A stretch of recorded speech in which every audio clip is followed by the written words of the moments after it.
Restrooms are down the hallway, just immediately out the door to the left, if you need those. Wi-Fi is up here on the screen. Network is YMCA number 2, password, write this down because it's going to go away in a second. YMCA Wi-Fi 123, all lowercase. Some people here are scribbling, so I'll give that a second. All right. So hopefully you're all here for the Community Benefits Workshop with our Community Benefits Task Force. So a couple things, just as a foundation before we do some introductions and a review of the agenda. Really what we're looking at is establishing this long-range vision and policy plan with the comprehensive plan that was recently adopted on June 21st.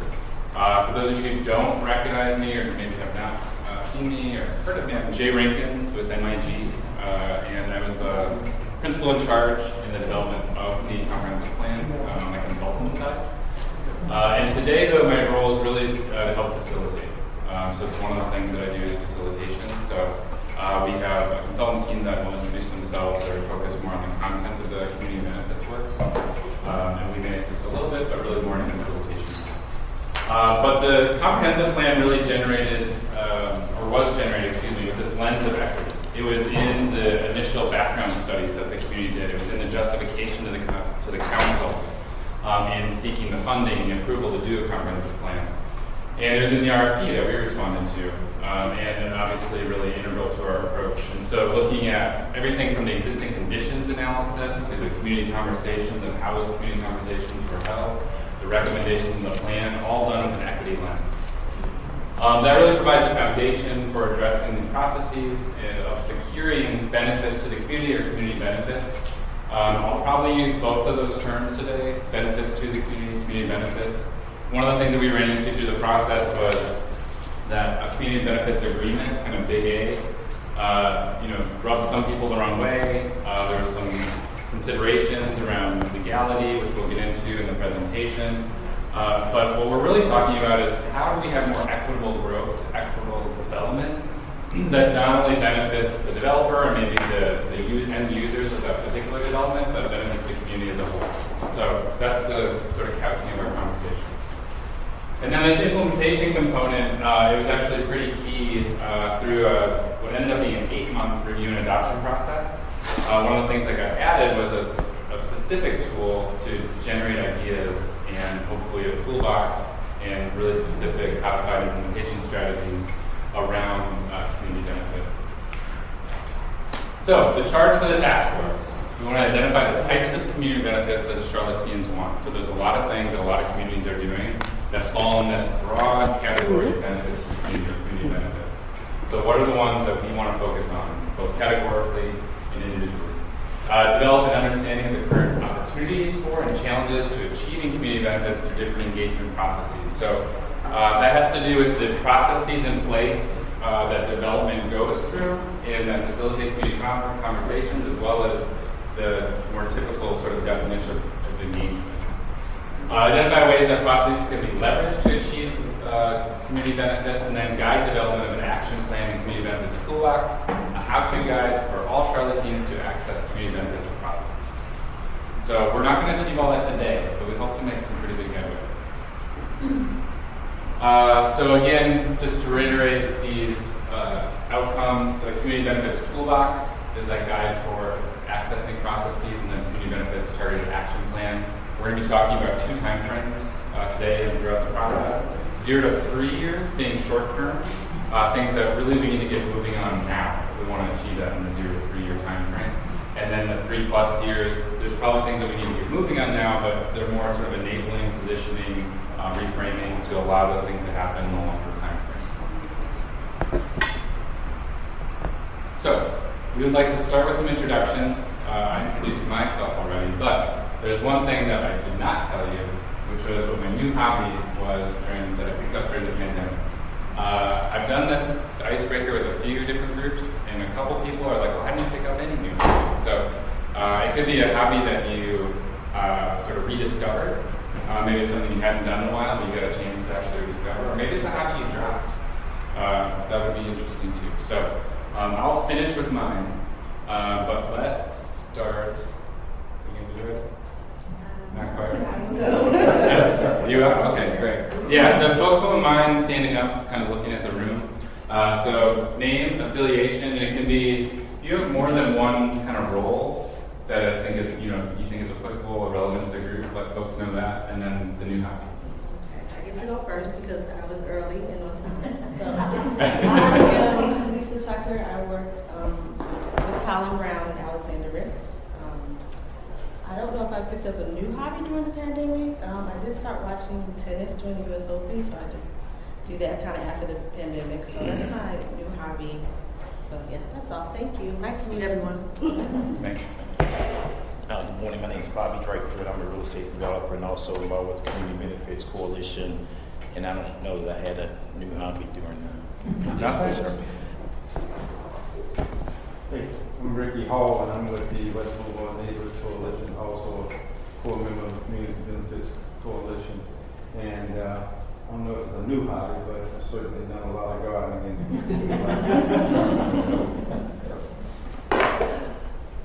I am Teresa McDonald with the United States for a community organization, and I'm also a realtor in Charlotte.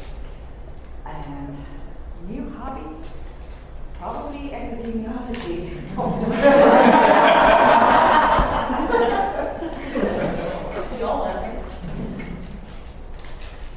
Hi, I'm Rachel Russell, and I am a real estate developer with Graham Realty. I live in the Villa Heights neighborhood. I also participated in the technical assistance panel as the chair of that. But my background is in planning, and this is sort of a personal passion of mine to be here. Hobby-wise, I picked up a baby. And my 3-year-old, I'm spending a lot more time with her to recruit at 3 years old, so that's been a lot of my time and stuff away from it. So hi everybody, I'm Eric Orozco. I work for Neighborhood Concepts, an architecture and planning firm. So I do a lot of plans. And I'm involved in the process of the university master plan, things like that. I also do so my new hobby is really doing a lot more cooking and listening to more podcasts. I am Mike Sullivan. I'm the chair of Charlotte East. I'm commercial real estate broker with the Nichols Company. And I guess I started playing the mandolin again. I did that as a child, and I've mastered Happy Birthday. Nobody needs that from me. I'm Rebecca Oregon with Habitat Food Managing the Charlotte region, and not a new hobby, but I adapted a puppy at the beginning of the pandemic.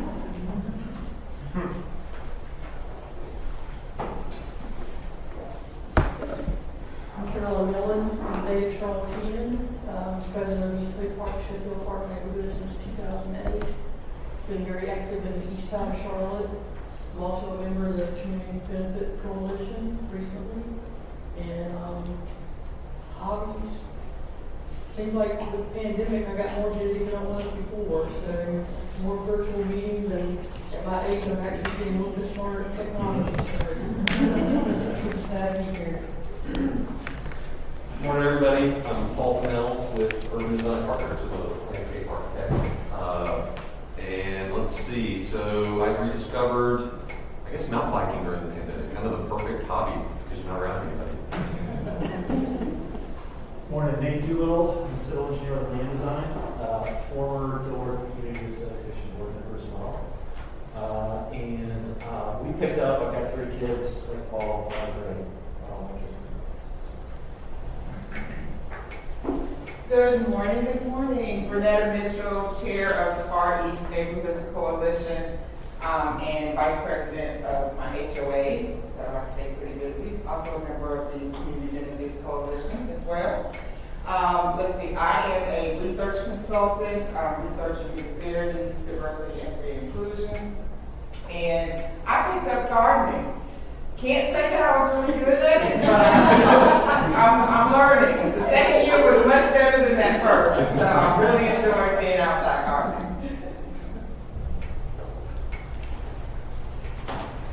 Good morning. My name is Abdul Salengu. I'm with the Steel Creek Residents Association.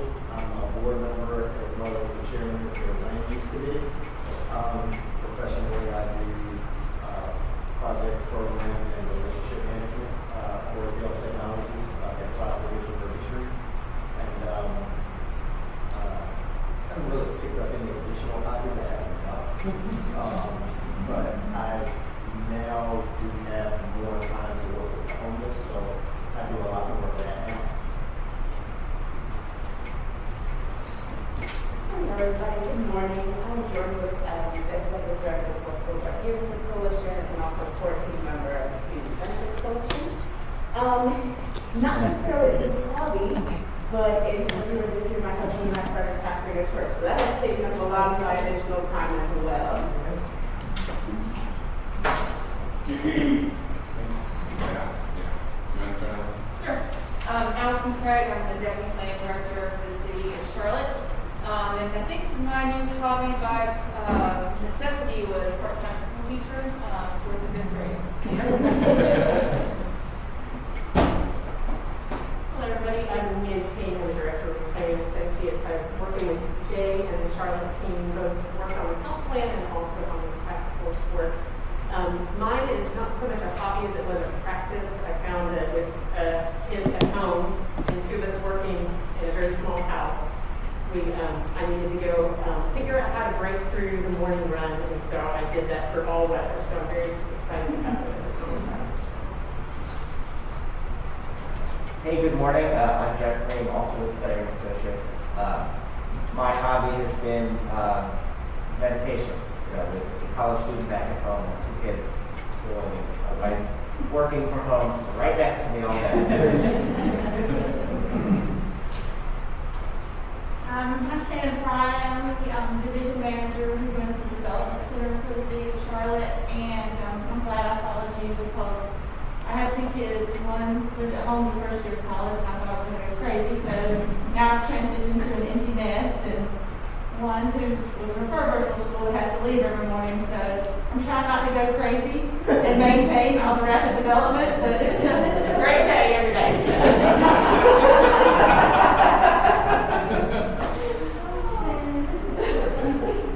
I'm Dr. Robin Byers. I work with planning. I'm the distribution manager for Copland. And I would say with Allison, the hobby I picked out is probably Mercury now. I feel like I've got a good handle on that. We're still waiting to see. Good morning, everyone. I'm Alicia Osborne, Division Manager with the City of Charlotte Planning Department. Also, project manager for the comp plan. What did I pick up? So I'm a plant mom now. I can't say all the babies survived the first year, but I have 3 still standing. So it must be doing something right now. Yes. My name is Quantify. I'm in IT. I used to work with planning, and then now they moved into with IT department, but I still support planning. Then, do you mind introducing yourself a little bit? Charles. Hello, my name is Zania Kane, and I'm with Walmart Planning. Good. And then, did you just walk in? Perfect. There's Charles. I'm Charles. Charles Thomas. I'm with Knight Foundation. Feeling a little bit shuffled today because I'm just not used to being out at meetings. But Knight Foundation is a supporter of the Comp 2040 plan, the Historic West End, the West Boulevard Coalition, and the North End. And I've been and we also supported the ULI TAP study that we'll be using today. It's been a challenge being a part of the CBA discussions because of all that's been going on. So I'm excited to listen in and to learn from all of you all. And I apologize because I'm going to have to pop in and out because I'm still Zooming today. But a hobby that I picked up is running, so exercise. So I've never been a runner. I think running is crazy, or why would you run unless someone's chasing you or something? But I found a group of guys and we work out, and it's been awesome. So I'm coming up on my first year anniversary of running. So Thanks, Charles. Let's have you next. I'm last. I'm next. Oh, Alberto could go next if you want to do last. Yeah, let's do that. Alberto, can you introduce yourself and one hobby you picked up during the pandemic? Alberto Gonzalez, planning department. What new hobby? I eat a lot.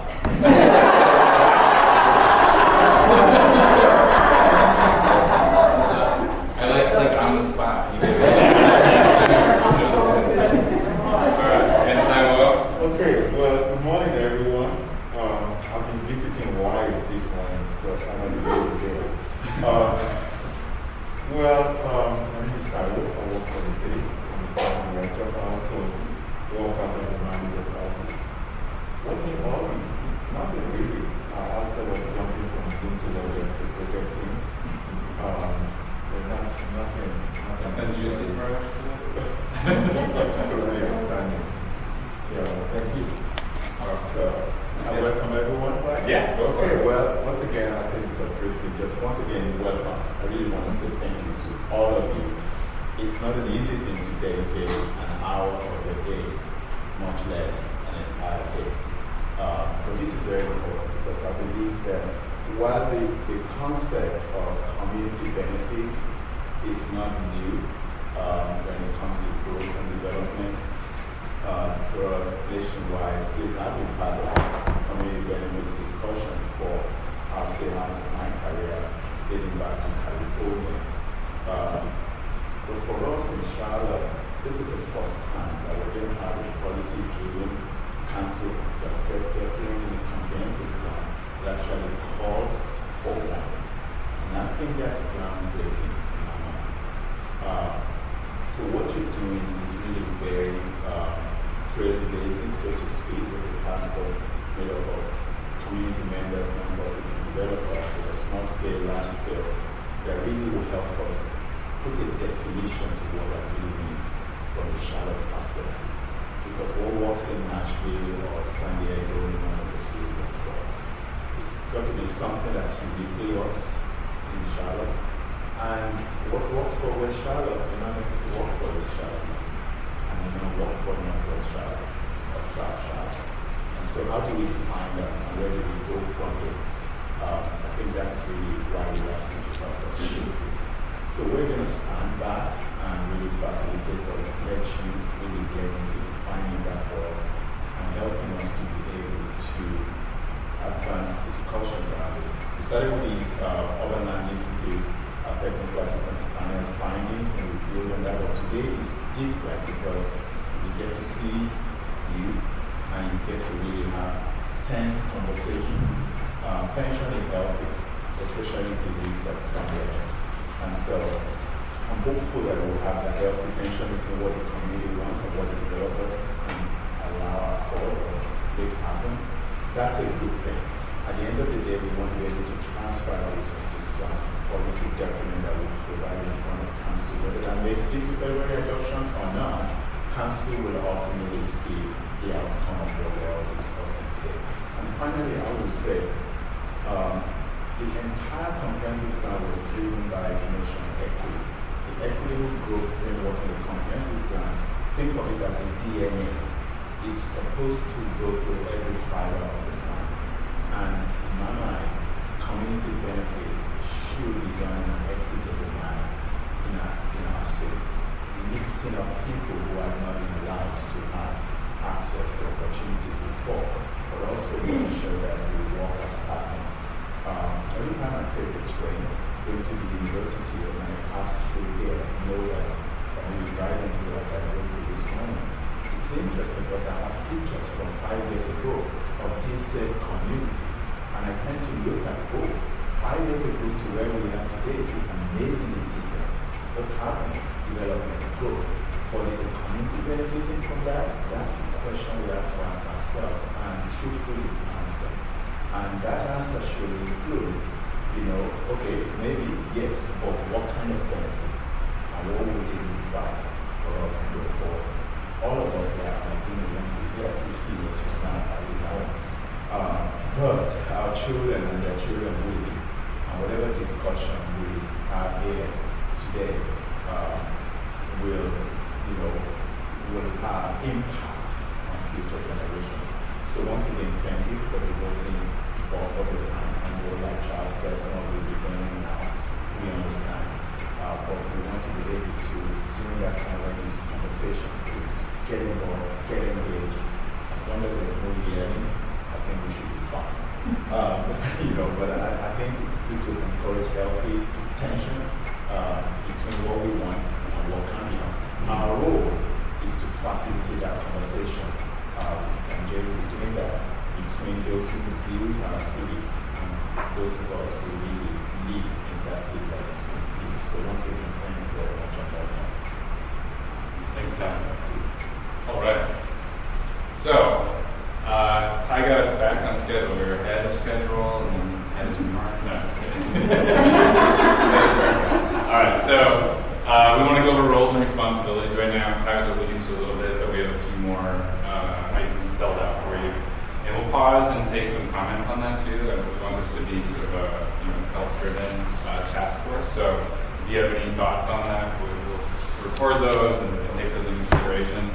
Then we want to get into, there's kind of two pieces of presentation today. The first is community benefits work in Charlotte. And that's really like sort of understanding the processes that exist today, some of the things that might touch on community benefits already. And then we'll do our first small group session from 10 to 11:30.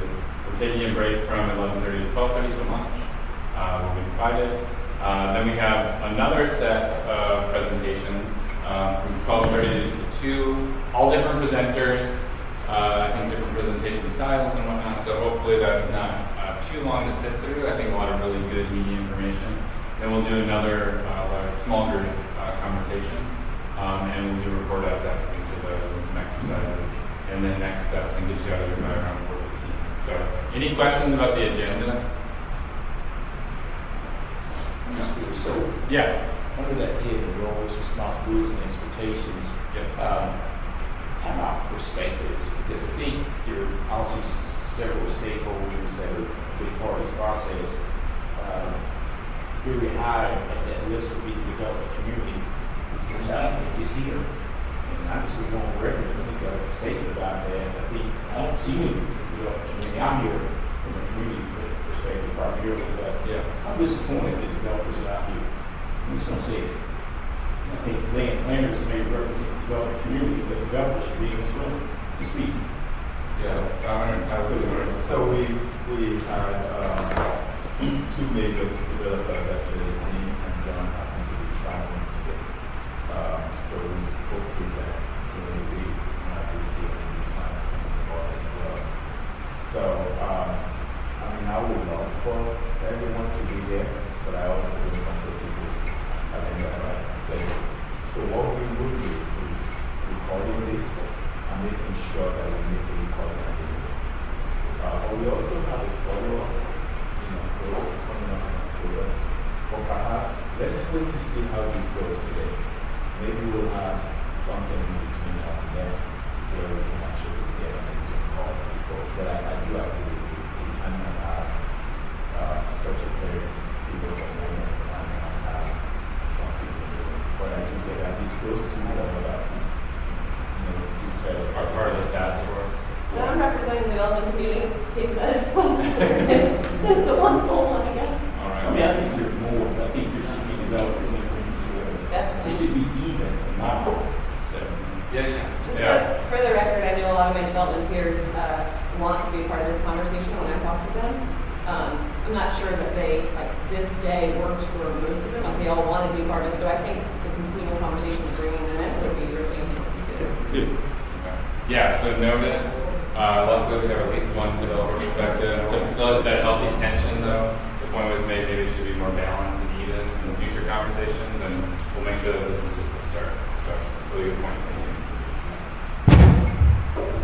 So, I'm thinking, go ahead.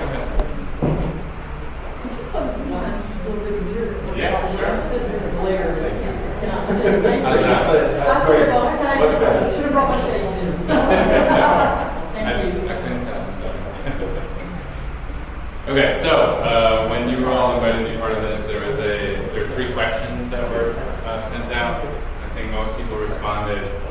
So the first one was, what is the first thing that comes to mind that expresses your motivation for participating? I'm sure folks are pretty familiar with the word cloud, but basically the bigger the word, the more frequently that was responded to, or words. So we have sort of equal parts here: equitable process, equity, community understanding, be a voice, but also pretty large responses for, did I say community needs was on that same level? It's just a lighter color, but it's the same.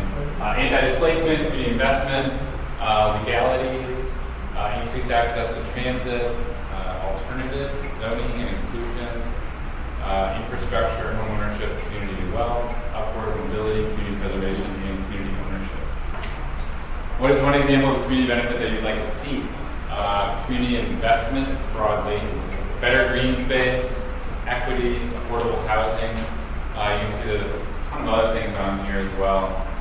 Greenways, development flexibility, neighborhood preservation, job opportunities, commercial development, bike lanes, trees, art, development funds.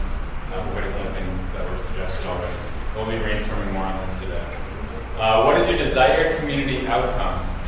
Kind of a broad question. So we heard a range of answers from mixed use.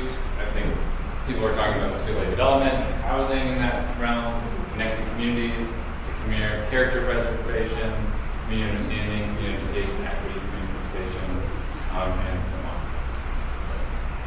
So, jumping into the roles and responsibilities. So, we've categorized this into 4 different groups. You all are in this kind of first column here. We also have city council, city staff, and the consultant team.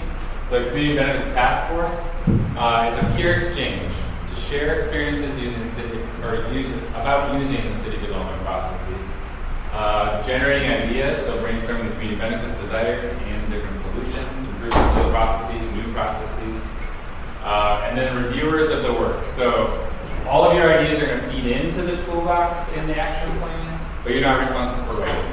Basically what that's saying. City council, there are leaders looking at considering the community benefits actions and amending the city policy direction, and ultimately will implement that. This upcoming council and future councils direct staff to implement research methods for community benefits processes. The staff are providing technical support to really resource for the current city development processes, but also the process support for this, preparation for meetings, coordinators of work products. And the consultant team is going to be responsible for bringing you best practices, doing research to inform your brainstorming and idea generation, and then actually crafting drafts of the community benefits action plan and toolbox.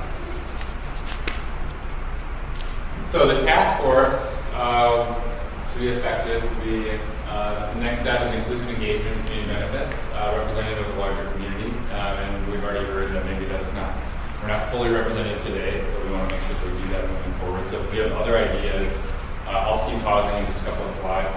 For other folks that should be involved, not individual names, we can do that via email or on the side, but categories of folks other than the development community that should be involved, let us know.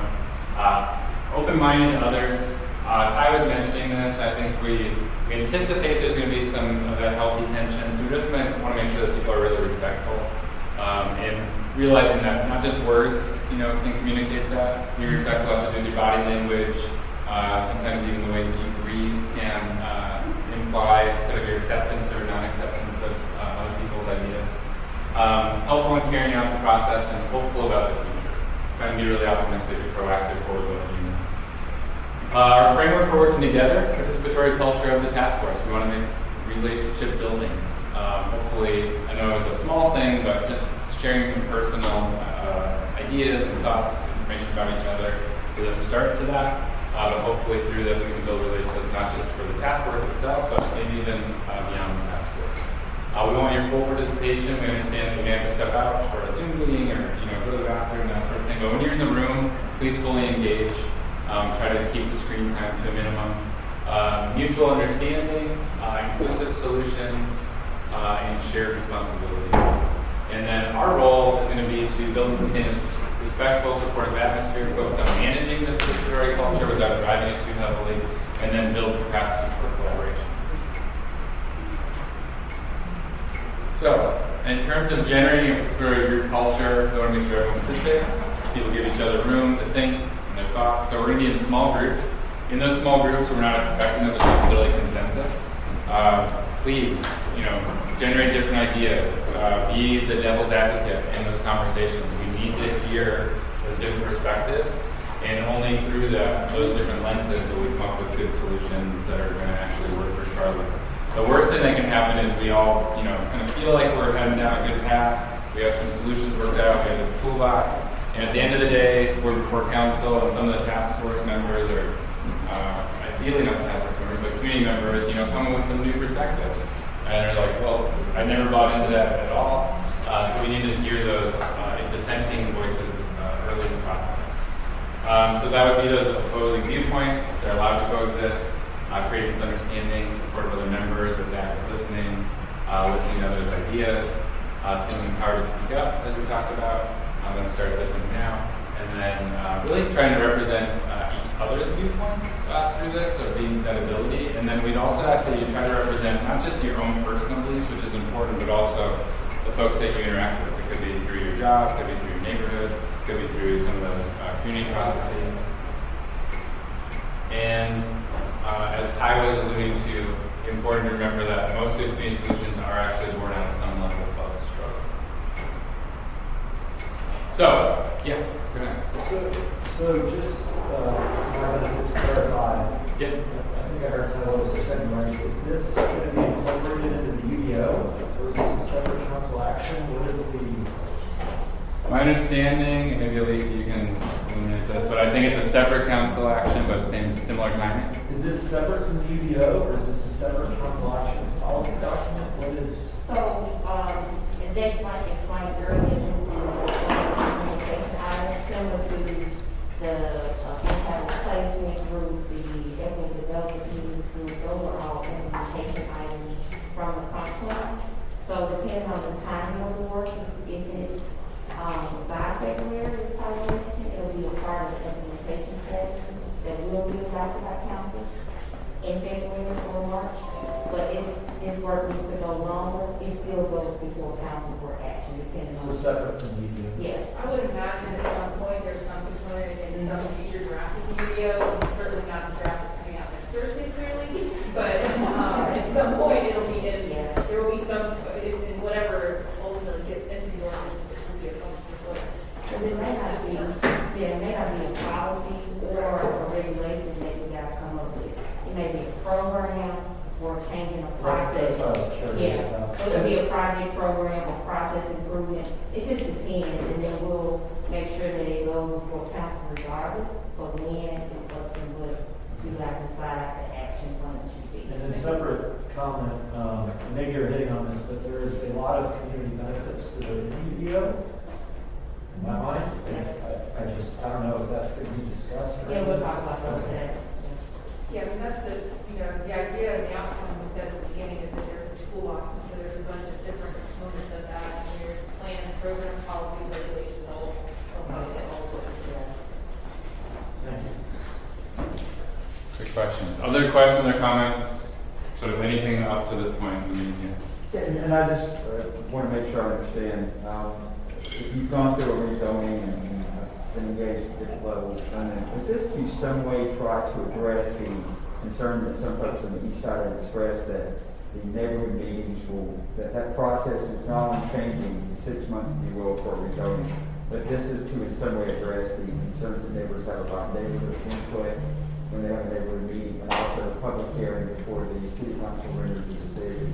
So in a sense, this is an opportunity to get this worked out before that process begins. So those kind of considerations we'll talk about today for sure in that process. Thank you. Again, process improvements, depends.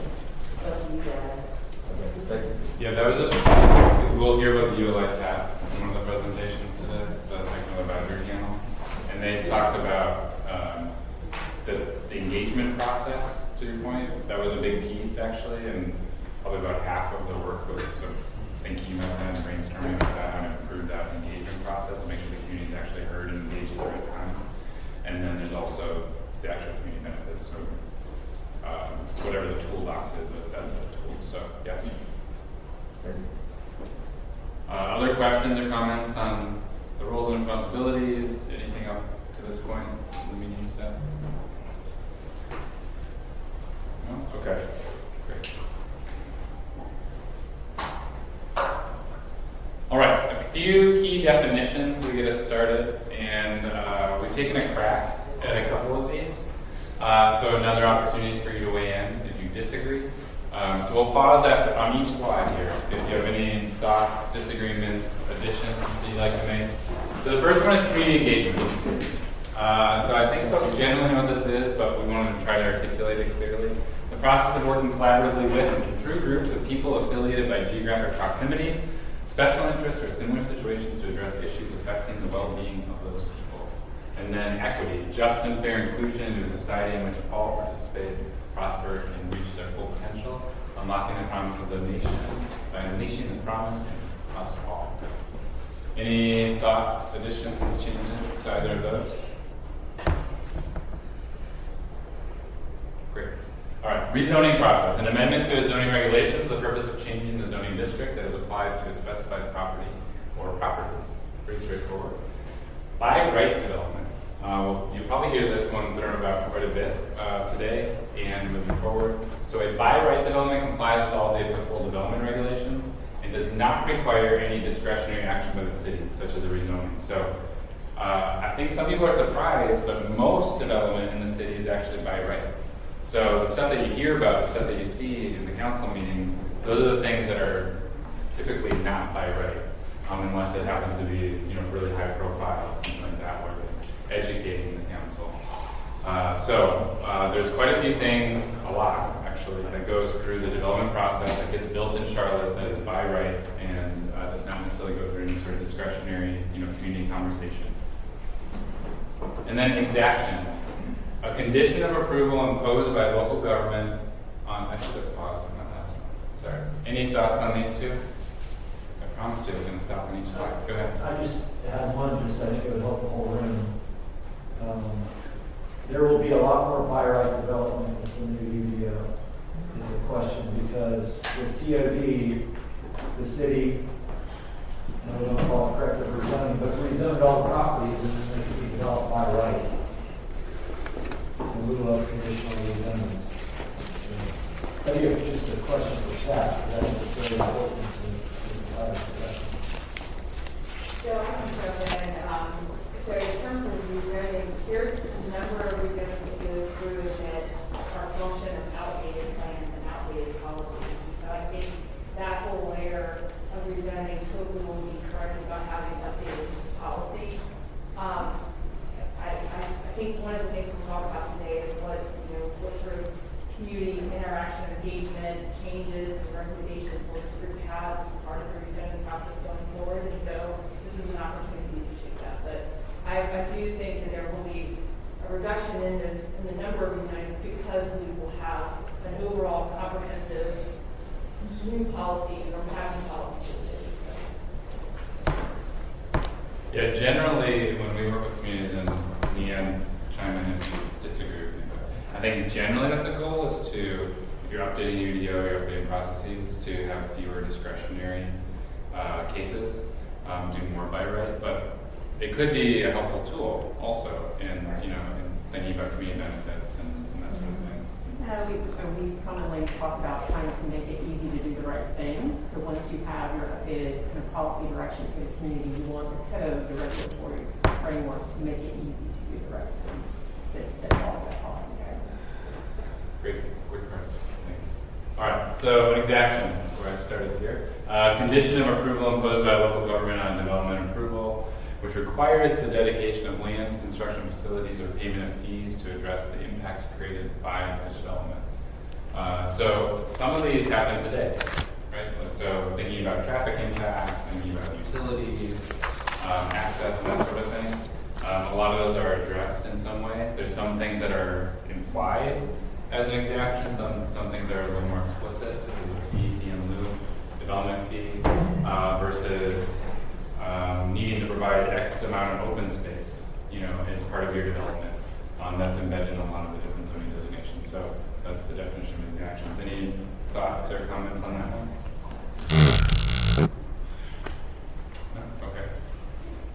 And then community benefit. Took a crack at defining this. The provision of a specific amenity, access, service, program, or built infrastructure provided to a community, neighborhood, or individual site through a contributing public engagement process, such as a development review process, with the aim of meeting site-specific, neighborhood-wide, or city-wide goals. Folks think that's a good working definition of a community benefit? Give you a, it's pretty meaty, so I'll give you a second to digest it. This implies, I'm sorry. Oh, yeah. You want me to stop? Go ahead, son. Oh, go ahead. I hadn't really thought about it very much, but just reading it, this implies that a process is required, and I just wanted to call that out to see, like, is it required? Like, do you get community benefits, or can you do them without formality? I think you get more from processes, but I just wanted to call that out. There's a lot of language about process in here that maybe as we go on, we can think through how the setup or benefits happen naturally, too. Yeah. There you go. Right. So, I mean, I would say that there should definitely be some part about who determines which specific goals are sort of driving the CBA process. Because, the last part it says site-specific, neighborhood-wide, or city-wide, right? And who determines, like, what a neighborhood-wide goal is, what a city-wide goal is? And we would say that definitely should be like a community-driven process, and it should be like a formalized process as well. So we want it to be neighborhood driven and somehow formalized. Any other thoughts? Maybe after this is all done today, can we Yes. come back to this? Yeah. I think we could do it at every meeting, honestly. Yeah. I think it'll evolve in the conversation. I think it's a good idea. Yeah, go ahead. Will these just fall into place if the city, if development or rezoning happens where there's public property involved, city, county owned versus a regular neighborhood and it's legally by right development with the new UDO and the new 2040 plan? So is this going to pertain to whatever input we're giving? Does it only pertain to private property or is it also public property? No, is it really going to just follow on if it's public Oh, gotcha. property Yeah, versus is private? So a neighborhood all of a sudden by right legally comes in, buys a parcel, privately owned, bought privately. How much of this input is going to be really any weight given to it unless there happens to be some type of public land involved where the city or whatever says, okay, well, you're getting part of the city-owned land, so here we would like to include these provisions. Yeah. I don't know if I'm asking. Yeah, I think you're asking another question.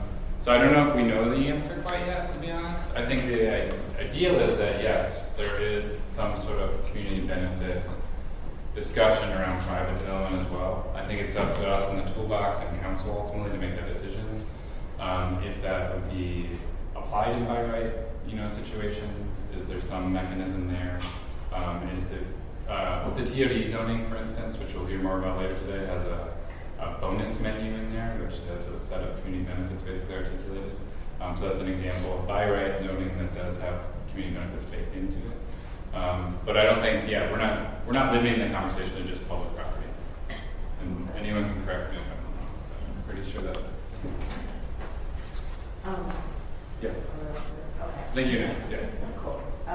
With this working definition, I do think that last equity language, it's maybe inferred, but if it's not explicit, then there's perhaps too much room for.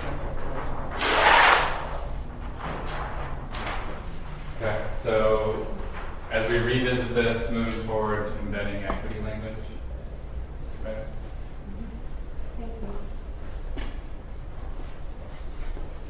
Other comments, questions about this? Yeah, go ahead. Yeah, just not to keep driving on the system we have now, but I think a lot of folks understand or appreciate the process of this comes first and et cetera. Maybe some understanding of what the time frame would be for a community benefit. I would assume it would be very early on after a proposal, but is it before the site plan, is it before what is that process? When does this group come together, and really what power do they have as far as the process of a proposal moving forward to beginning to build that, whatever that project is? Great. Yeah, so a big piece of today's presentations will be about the process.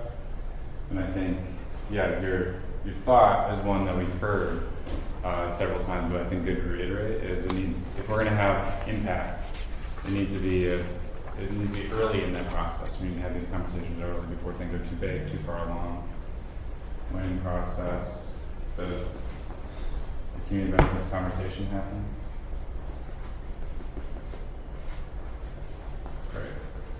Anything else? I think also to pick up on that is there should be some definition of when does it apply. I mean, projects currently, and this is development perspective, are already so constrained. I don't think the community, any part of the community benefits by uncertainty. And so I think there ought to be some context as to applicability, in addition to the time frame. Mm-hmm. We need to understand what triggers it. In other words. Yeah. So what are the triggers? Go ahead. Just predictability.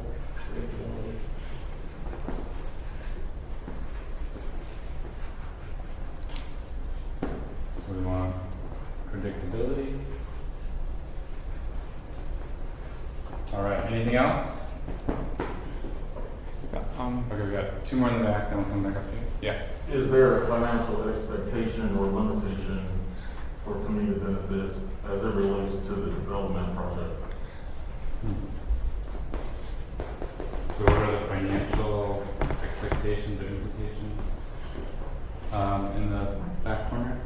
It was actually me. I was just asking the person, I'm sorry, who said more predictability. Just if you could clarify a little bit what you mean by predictability. I think the development community really appreciates understanding the outcomes as much as possible early on. So the more we can define, and I think it's been said a few times, what the goals are, what the process is, with some guardrails, there's an understanding of what limits we're working in. And so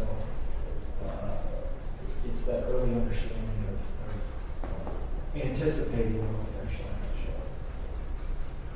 Like say some metrics, some of the level, project level. Choice, TOD bonus manual, that's very predictable.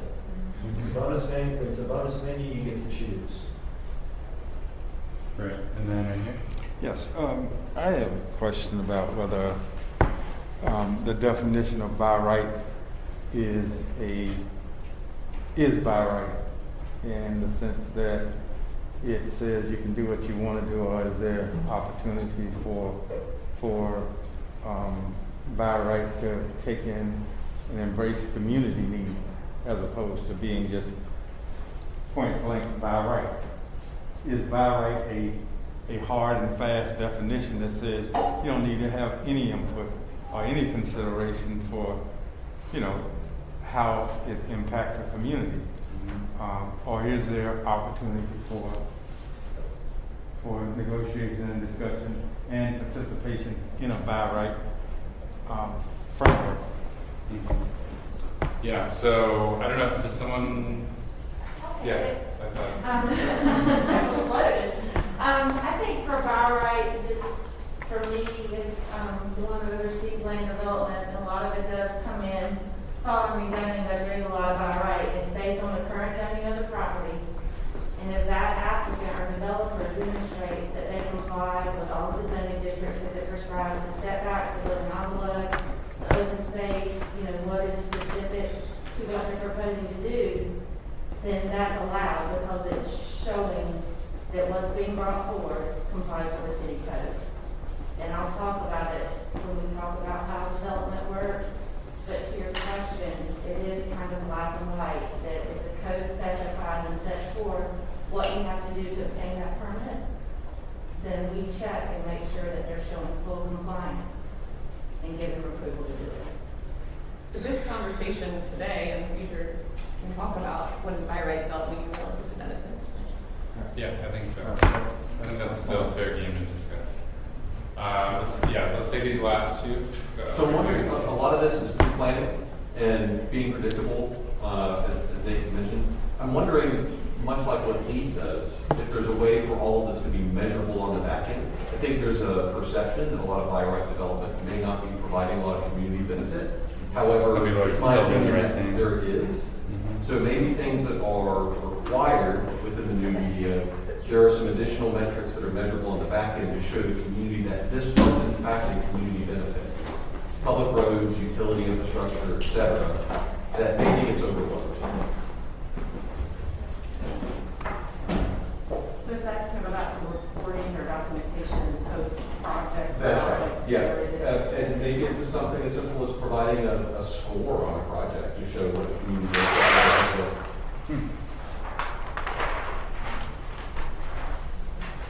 Yeah, so there's developers that are doing the right thing and contributing to the community, and so is there a way to, even if it's by right, and there's no explicit additional exaction or something like that, but there's still recognition of that. That's right. Yeah.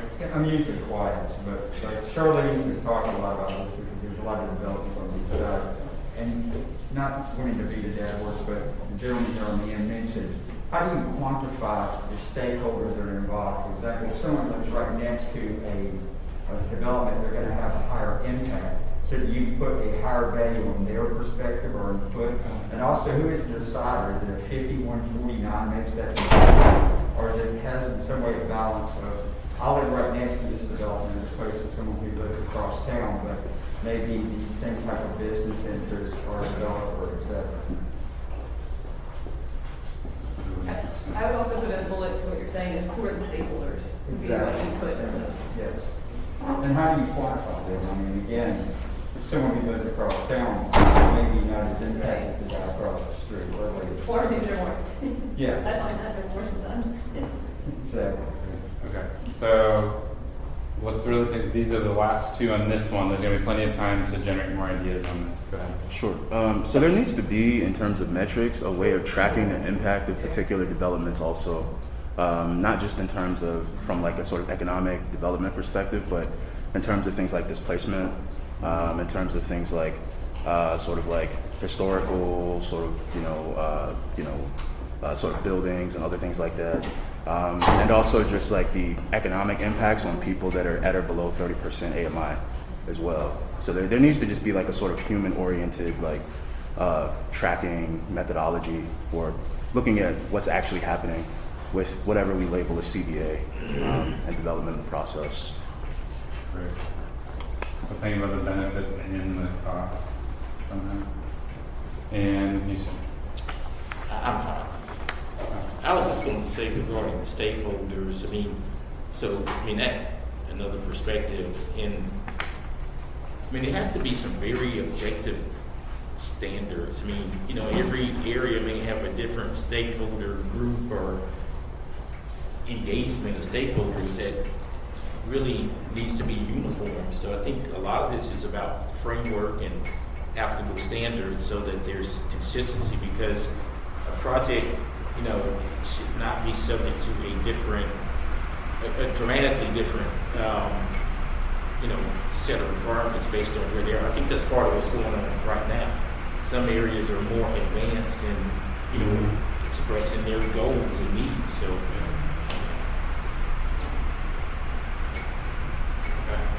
Well, tons of great input there on our definitions, particularly that definition of the community benefits.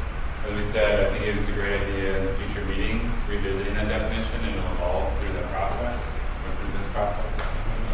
And I think also already beginning to capture a lot of the questions that we want to answer through this, beyond just those big objectives of an action plan and toolbox.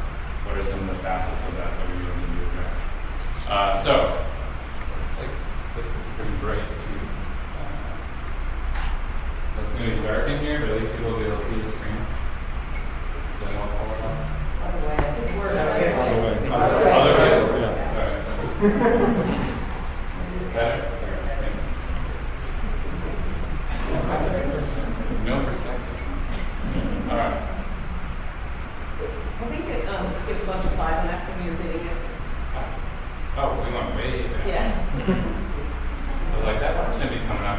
Okay, I'm going to hit just a couple slides here, and then you get to hear from some other folks here.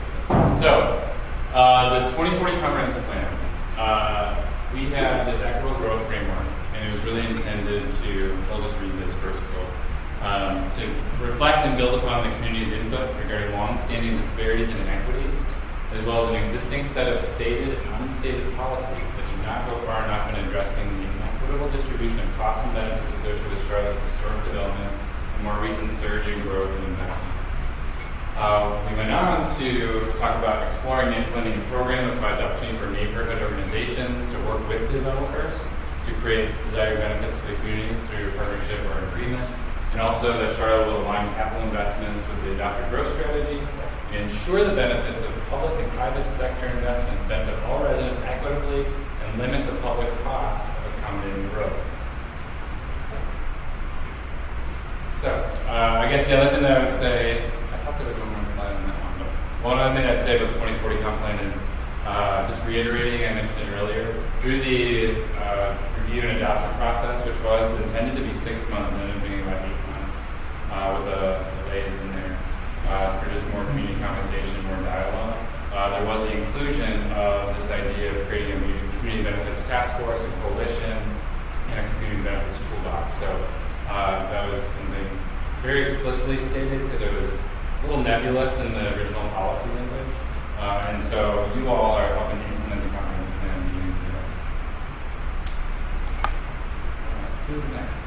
But I feel like a bunch of new people showed up, so maybe they can introduce themselves just consider. Yeah, that sounds great. Good call.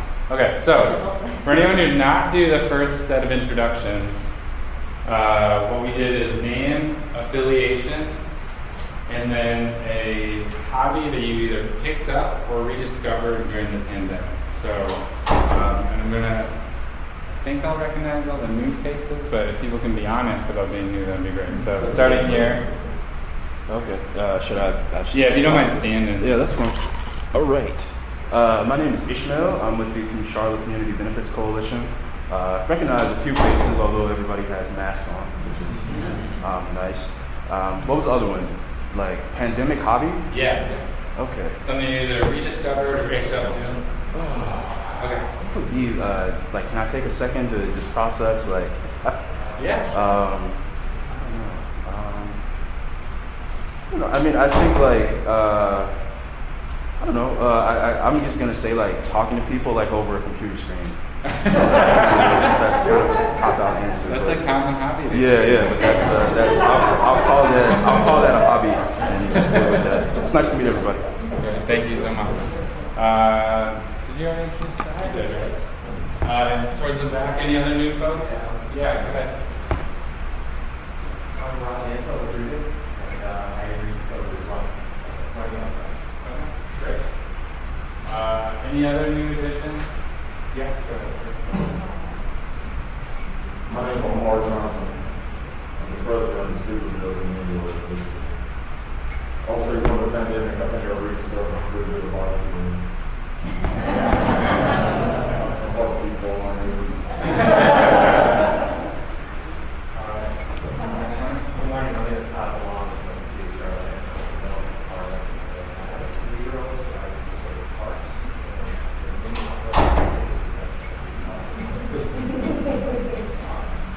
Well, I think that was the time. I think we did. Perfect, thank you. All right, I'm going to give you. That was a good bought time for the pregnant lady to be. Yeah. Just press this. Just to the right button. For those that weren't here, when I introduce myself, I'm Rachel Krenz. I am a developer that works for RAM Real Estate and also passionate about this topic just as an individual. So I somehow got selected to chair the Urban Land Institute's Technical Assistance Panel. I didn't even really know what TAPs were. I'm a member of ULI, and so you have to be a member to participate in the panel. And this is a topic I was really passionate about, and so a few people recommended that I chair that. What that meant was basically just kind of facilitate the conversation, but ULI was really the convener of it. So feel free to be negative about it. It's not me personally. You can talk about the program. I've shared some thoughts with a lot of you in here. This was conducted, the technical assistance panel, I should back up, is basically a team of experts are identified to have a conversation, listen to a lot of different stakeholders, do interviews, and then in a very short time come together with a summary of what they've heard and what the recommendations are for it. This is never a final solution. It's a conversation starter and a sort of an instigator in a way of providing detailed thoughts around the topic. So this one was a very large topic. I think the Urban Land Institute people were saying that this probably might have been too big of a scope to handle in a short time, but a lot of stuff was covered. And it was a 2-day process, all done virtually. So the Charlotte Planning Department engaged Urban Land Institute, and it was a grant from the Knight Foundation. There were 32 different interviews of stakeholders. Those were in the format of each stakeholder group. So you had community and neighborhood leaders, Charlotte developers, city council, and city staff. And those were all done in group interviews with each by the panel. And then the panel itself was 2 attorneys from the Triangle area, one representing developers and one representing neighborhood groups. And then an urban design consultant who lives in Atlanta but works all over the country, and then myself, a developer. And I have a hard time breathing these days. So the panel, the panel also heard from a lot of the city staff. We just got up to speed on like what's happening today, what are the things you're hearing. So we heard a ton. I mean, it was information overload. We got a lot of emails, a lot of phone calls leading up to it, people wanting to share input. They were afraid they wouldn't get to share in those 2 days. So we collected that information as well, and through these interviews. And there is a memo that came out shortly after that to like fit into the whole comprehensive plan process. That was just a really quick turnaround of the entire technical assistance panel report. I don't know if Allison, do you know, is it out, like officially? I know, they're still finalizing some of the graphics. So last I talked to ULI, the graphic person had to go out and they were delayed in finalizing the formats of it. But I have been a part of writing that or reviewing and editing it. And so I can share some of the thoughts around that. But the memo that came out is public, and I think was attached to one of the emails. Yes. You probably saw that? Okay, good. So that gives you like a taste of it. I'm going to give you a short, like literally 5-minute overview of it. And then we can use this information to talk through the whole session today and in the future. But some of the key things that we heard, just to like start from the basics, that luckily everybody that we talked to believed community engagement had a positive impact or could have a positive impact, and that also that community benefits have not been equitable. So this conversation gets set up to seem as if these stakeholders are at butting heads, but what we found is there's a lot of agreement. Every stakeholder felt that this was a necessary topic, that it hasn't been done well. The neighborhood representatives and developers felt like their input wasn't being heard, it wasn't being implemented.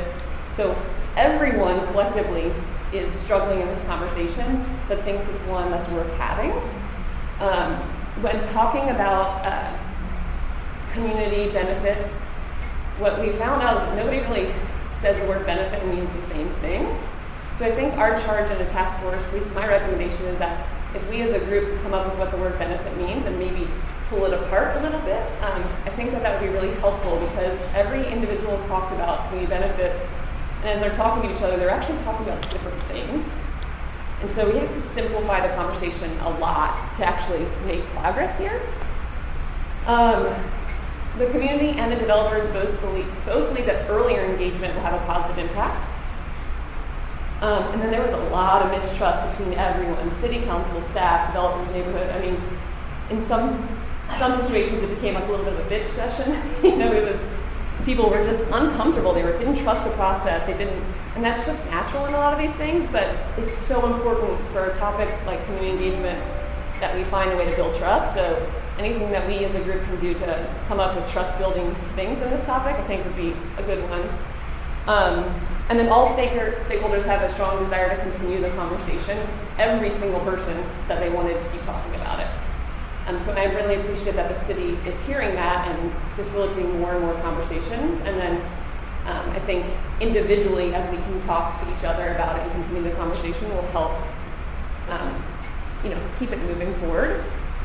So that's just the basics of what we heard. And then inside the report, you're going to see a ton of recommendations. These are things that the city planning department that hired ULI should consider looking into. I could spend 2 straight days going through all the recommendations in there, but here they are at a high level. There's 2 slides here. I'll go through them as we talk through the day. If anyone wants to know, what did the TAP say on this, I'm happy to jump into what the recommendations were on that. But the first one was to establish community engagement roles. So even more so than what, Jay, you were doing earlier, that seemed like the process roles, but the actual community engagement roles, who are the stakeholders, what's their responsibility? Does the city have a responsibility to monitor community engagement, or do they just have a responsibility to set policies so it happens? Questions like that. So establishing what those roles are and clearly defining them. The second one was identifying and categorizing potential community benefits. So this is about the definition of benefit, narrowing that down some more. So some people were talking about site-specific benefits, a neighbor brought up the impact of development when it comes to construction. They're parking in my driveway. That's a very different type of benefit than I don't want to displace my neighbors, with tax increases. So you solve those 2 things completely different. They're different processes. So identifying these benefits, and we recommended splitting it up into 3 categories: site-specific, neighborhood-wide, and then city-wide. And then from there are recommendations about which tools in each of those 3 buckets. So, for example, on site-specific, a recommendation was to keep the rezoning process that exists today, but maybe make a few tweaks to it, the way that notifications go out could be adjusted so that more people get involved earlier, and it's not just a surface level. Or potentially have a meeting earlier in the rezoning process with the neighbors. On the neighborhood side, one of the recommendations in there was to have a workshop about community engagement of neighborhood topics, so you could identify what are those topics and what tools exist already to start learning how do we tackle the neighborhood stuff as opposed to through developments, how can we tackle it at a higher level. And then citywide, an example of that would be figure out a way to do a tax freeze for those long-term residents. That could be a tool for that one specific benefit topic. There's tons more that we suggested, but also that I'm hearing and that I'm imagining is going to come out today. The timing of these benefits for each one, the tools that you use, who's at the table, what their roles are all very different. We found out that it just had to be pieced out, otherwise we can't make progress. The 6th one that we haven't talked about is education.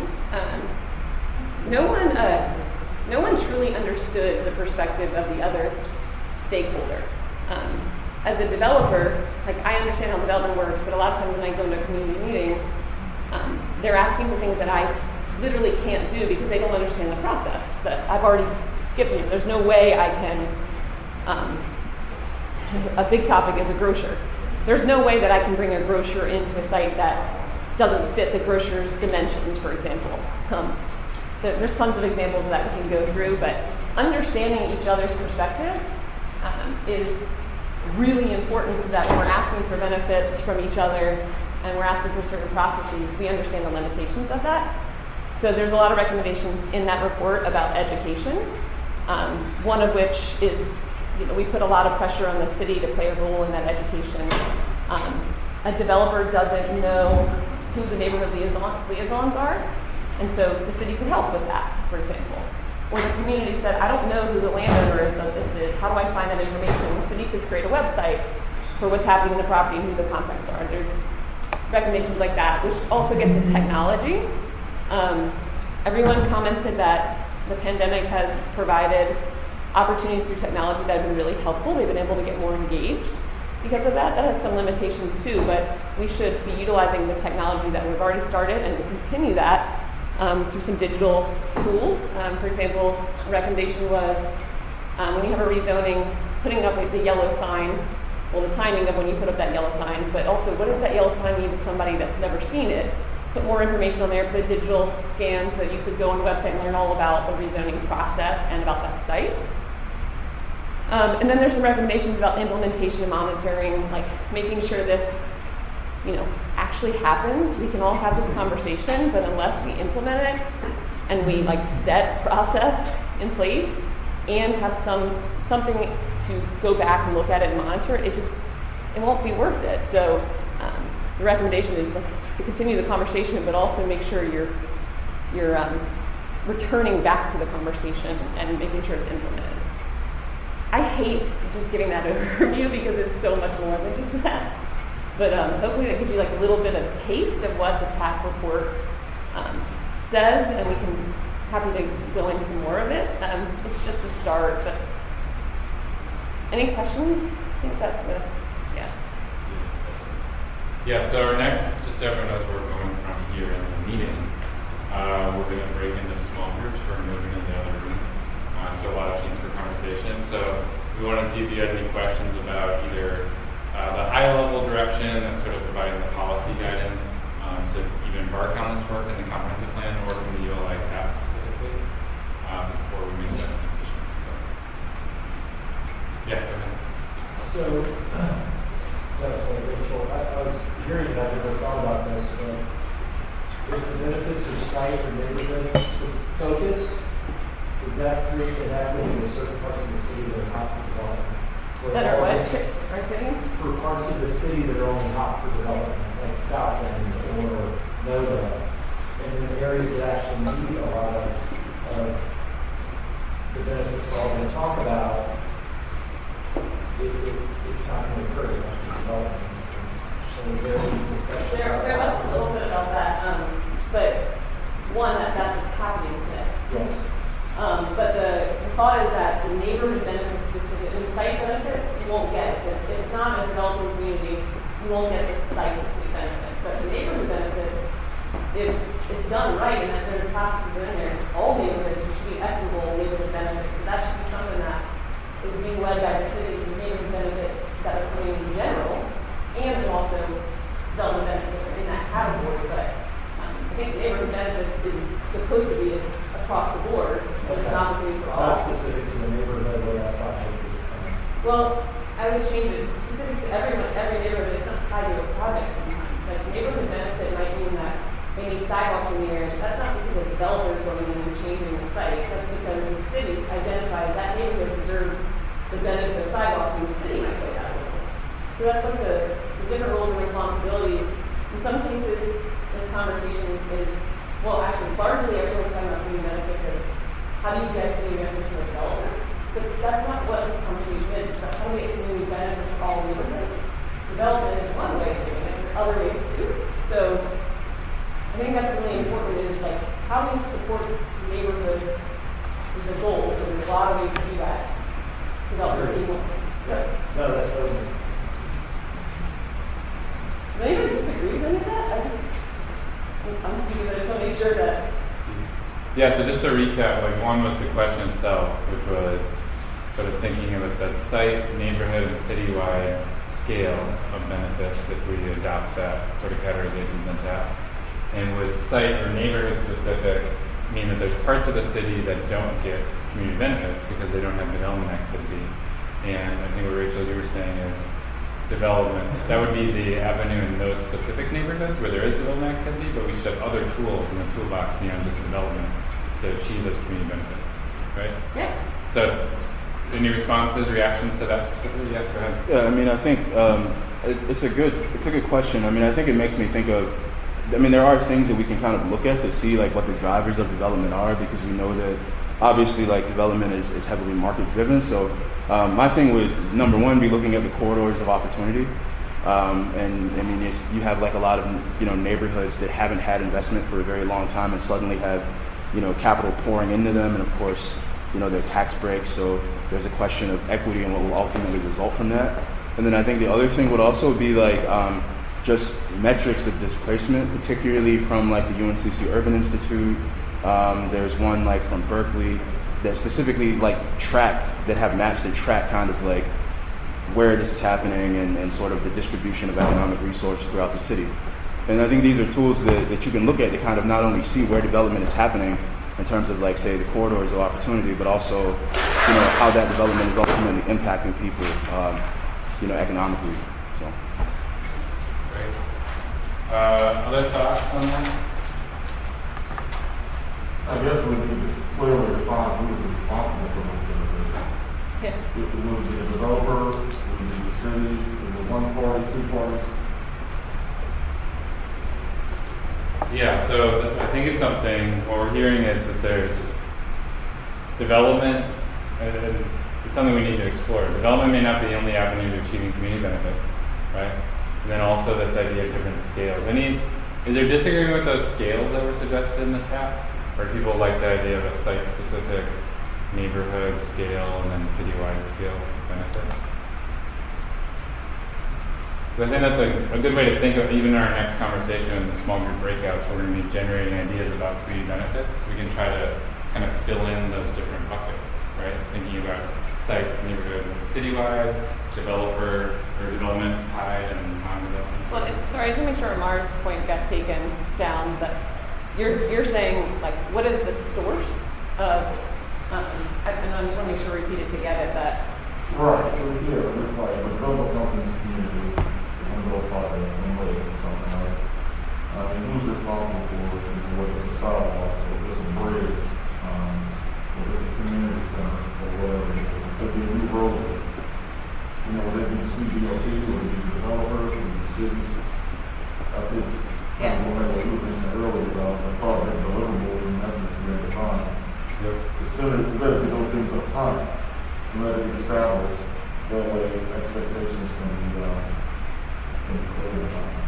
Yep, great. It might be that we have to first identify the benefits, and then one of the things that, to your point, is that we have to figure out what are the sources that we could get that benefit from. Might be the next layer. Right. I think you're going first since he's talking. I'll just go. In terms of those groupings, I wonder if there's space in between neighborhood and citywide from a displacement lens.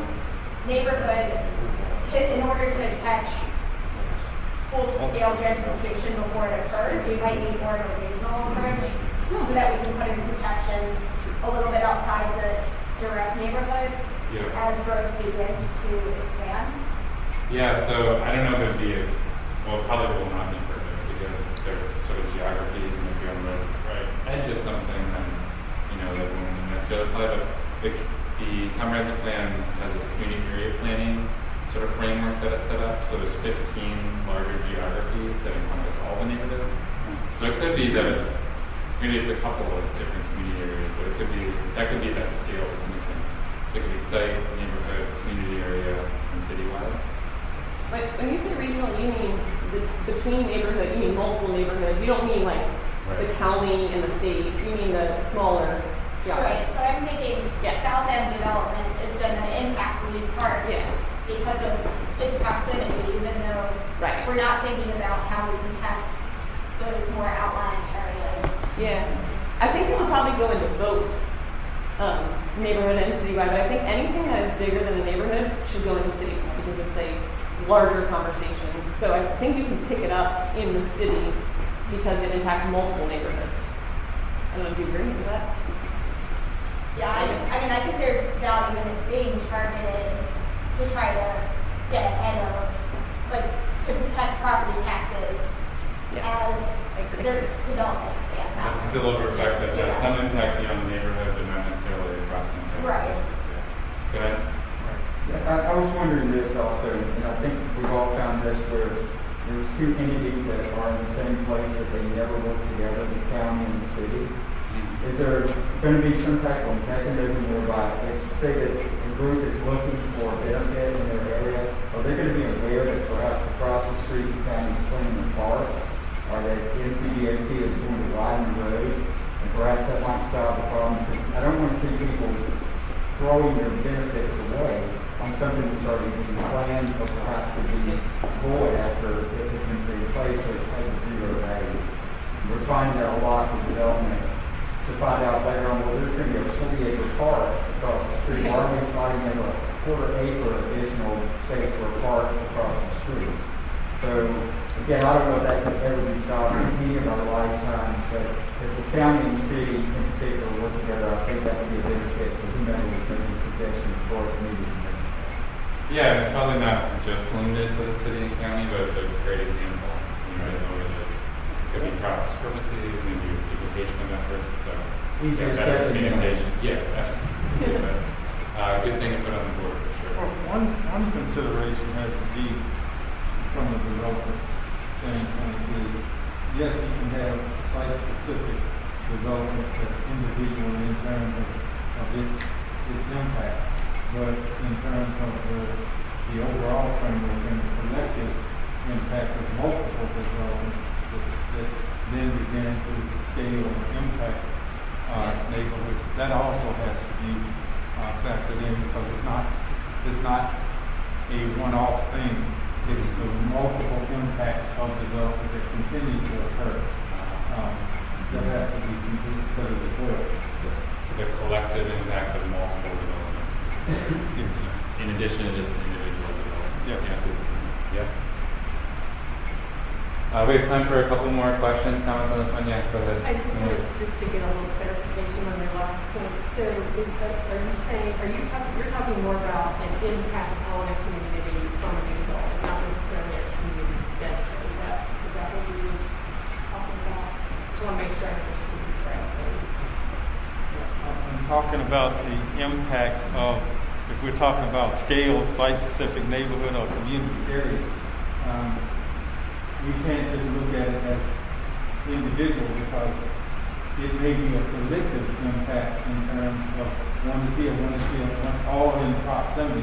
So what it is in terms of changing the dynamic and the impact of an area that is already impacted by So one example of what you're saying would be one project, like putting 100 apartments right here, may generate a little bit of traffic, but it's not that big of a conversation. But if 5 new projects come in, then all of a sudden you have a neighborhood-wide traffic problem. But it's a site that drove that. So the instigator is a site-specific scale, but it ends up becoming a neighborhood-wide scale. And so where do you fit that in? Is that it becomes an impact on collective community. Yeah, go ahead. Yeah, and to that point, I mean, in terms of scales, I mean, I think of like currently, I know we're going to talk about it, the TOD, the transit-oriented development districts, and sort of the development that's like, say, spurred along the light rail. So I would also just sort of think about like just, I know the UDO hasn't been adopted yet, but like place types and kind of like how that's going to affect not even just like I feel like it blurs the line between something that's site-specific and neighborhood and like, you know what I mean? We'll be kind of working with that overarching framework. So just looking at like the different kind of by right development, zoning, framework, regulations, and how that looks, I think would be important. Yeah. Any other questions for Rachel about the ULI cap? This idea of scales, collective impact. So one here is correct. It sounds like that there are numerous developments happening in the community. Each individual developer may not know about the other developments going on and impact. So they'll need like a governing body, like say the city plan, right, or the zoning committee to tell them, hey, there's another project going on in Winter, some proximity to yours that's expected to do X, Y, Z. So they don't need to have a city or somebody leverage that information to bring all those developers together to let them know about the impact, whether it's traffic, et cetera, right? Is that kind of what So the city role, one of the city roles could be facilitating and educating. Is that a way of summarizing the bullet? Yeah, facilitation, leverage, information, yeah, absolutely. But that way, you don't have to duplicate efforts. That way everybody can contribute something. Yeah, the whole community can live as a whole. Yeah, I know you were saying specifically about the multiple developments in a small area, but I think that goes for the city-county coordination, probably other public agencies, utility providers, and just this idea of better communication. So yeah, really good point. All right. So we are right on time. We're going to transition to the, I don't know if it's an aerobics room, a yoga room. So we're going to transition to the yoga room. Lift up this door and immediately to the I got right. a little bit late. I was the first one. We will be coming down.